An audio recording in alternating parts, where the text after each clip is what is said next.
Oi, gente. Então, hoje nós vamos conversar um pouquinho sobre a cólica do neném, né, gente? É um tema tão procurado, se procura tanto pediatra por conta de cólica, porque é algo que gera muito desconforto, né? A gente vê o filho da gente se contorcendo e a gente não ter o que fazer, é horrível e desesperador. Mas o que exatamente seria essa cólica? Na verdade, não há um consenso nem para definir cólica e nem para justificar o porquê que ela aparece, tá? Há uma definição falando que da regra dos três, né? Que a cólica seria aquele choro intenso, podendo chegar a 3 horas por dia, a 3 vezes por semana, em 3 semanas consecutivas e com durabilidade de 3 semanas, 3 meses, perdão.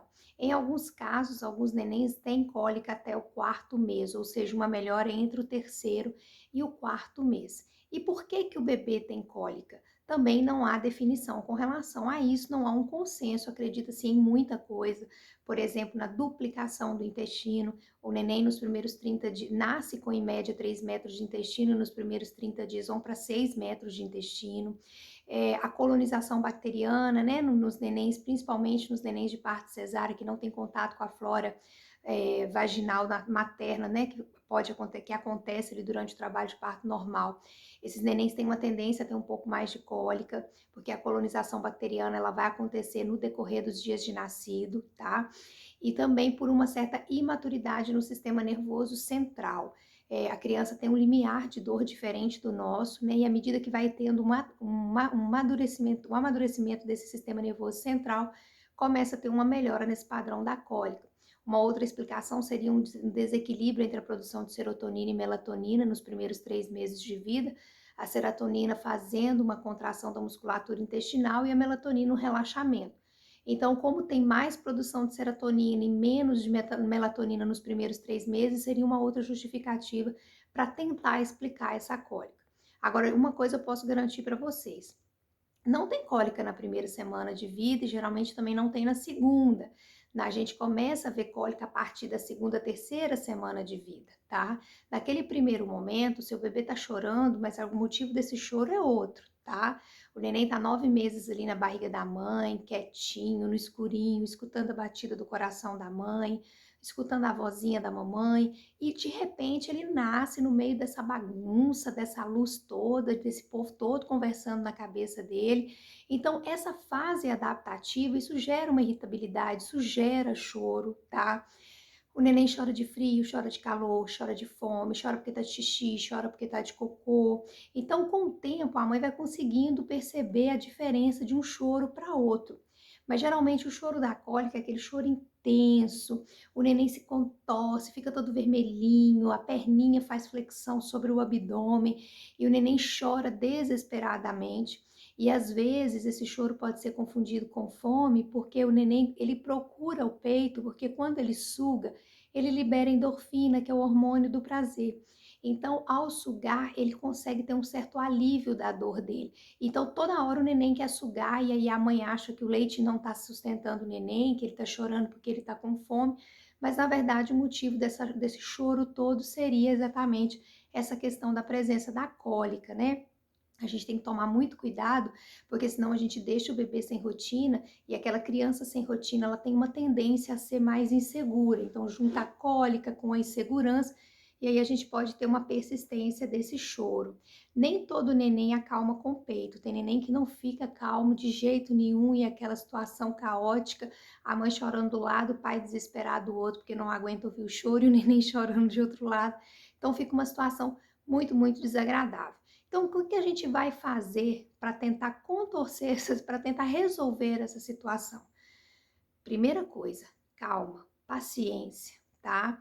O neném precisa de tranquilidade dos pais, ele precisa de segurança, ele precisa de se sentir seguro para passar por essa fase que é autolimitada. Ela vai melhorar entre 3 a 4 semanas, a 4 meses de vida. Então, calma, tranquilidade, rotina. Coloque rotina para o seu bebê. Hora para banho, hora para mamar. Ponha, deixa seu bebê perceber. Criança gosta, eu sempre falo isso com as minhas mães no consultório. Criança sempre gosta de rotina. Se você tira a rotina da criança, ela vai ficar irritada. Então, a horinha de dormir, tudo isso é bom você seguir como se fosse um cronogramazinho para deixar seu bebê mais tranquilo e mais confortável, tá? Amamentar no peito, né? A gente sempre defendendo essa questão do aleitamento materno, a criança tem uma digestão mais fácil, gases a criança vai ter, isso aí é normal até o terceiro, quarto mês de vida, mas geralmente a criança que ela mama o peito, ela tem uma tendência a ter menos cólica, né? Porque dependendo da fórmula que usa, pode ter um pouco mais de cólica. É claro que existem fórmulas criadas para tentar reduzir um pouco a intensidade delas, e aí o pediatra vai saber te orientar qual é a melhor, qual é a mais indicada para o seu bebê, no caso da ausência do aleitamento materno.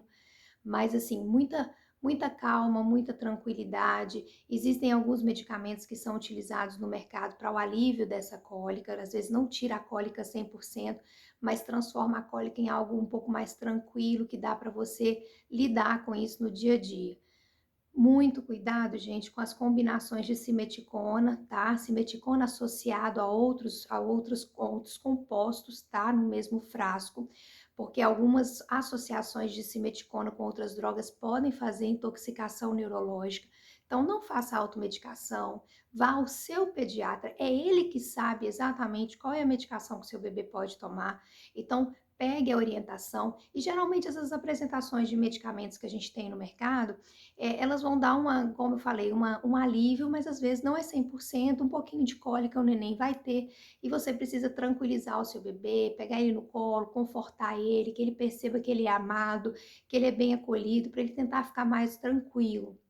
O uso de chupeta é uma controvérsia, né?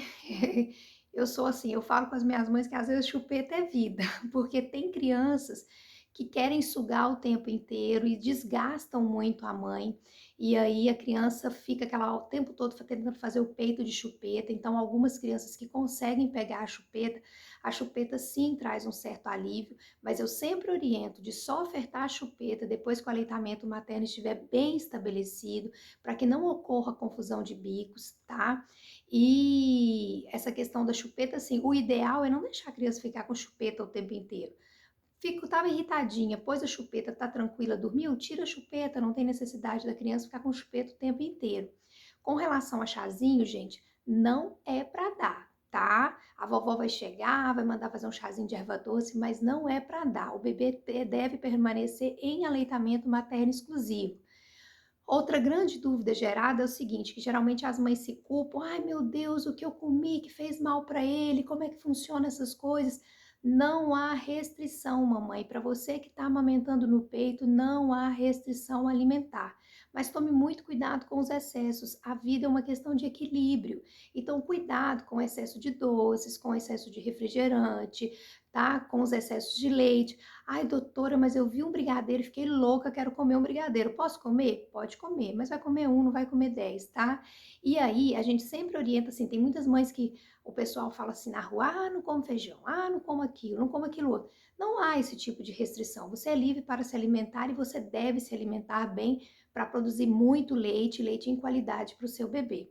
Mas, se você observar, eu observei que o dia que eu como feijão, ele tem mais cólica. Aí sim você vai fazer a suspensão deste alimento, tá? Geralmente os alimentos que já produzem muita flatulência na gente pode causar um pouco mais de gases no neném. Então, se você observar essa correlação, você suspende. Não observou, não há porquê você retirar da sua alimentação. Tome bastante líquido e se alimente muito bem. Lembre-se que o seu neném já consegue perceber o sabor dos alimentos através do aleitamento materno. A criança que mama no peito, que a mãe se alimenta bem, ela tem uma tendência de aceitar melhor a introdução alimentar no tempo correto, tá? Agora, gente, se o seu bebê tem aquela crise incessante de cólica, doutora, meu filho chora o tempo inteiro, não há calmaria, eu tento de tudo e nada dá certo. Tem alguma outra coisa por trás disso, tá? É muito comum nessa faixa etária, por exemplo, a intolerância à lactose, a alergia à proteína do leite de vaca. Não é hoje o nosso foco falar disso aí, tá? Eu devo fazer vídeos, trazer um pouco mais de informações sobre esses dois temas, mas se você, eu sempre falo com as minhas mães o seguinte: ninguém melhor do que a mãe para perceber que o filho não está bem. Então, se você está percebendo que não é só aquela cólica normal do neném, que tem alguma coisa mais por trás disso, procura seu pediatra, relata a sua situação para ele, conversa com ele direitinho, que ele vai saber te orientar exatamente o que você deve fazer, ok? Eu espero ter podido ter esclarecido um pouquinho mais sobre esse tema que é tão polêmico.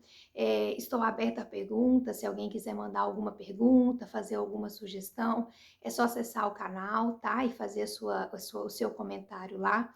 E não se esqueça de se inscrever no canal para que você possa e também ativar as notificações para que você possa receber as notificações dos vídeos que estão sendo postados e das curiosidades que a gente tem colocado para poder ajudar um pouquinho as mamães no seu dia a dia na criação dos seus filhos. Fiquem com Deus e até um próximo vídeo. Tchau, tchau!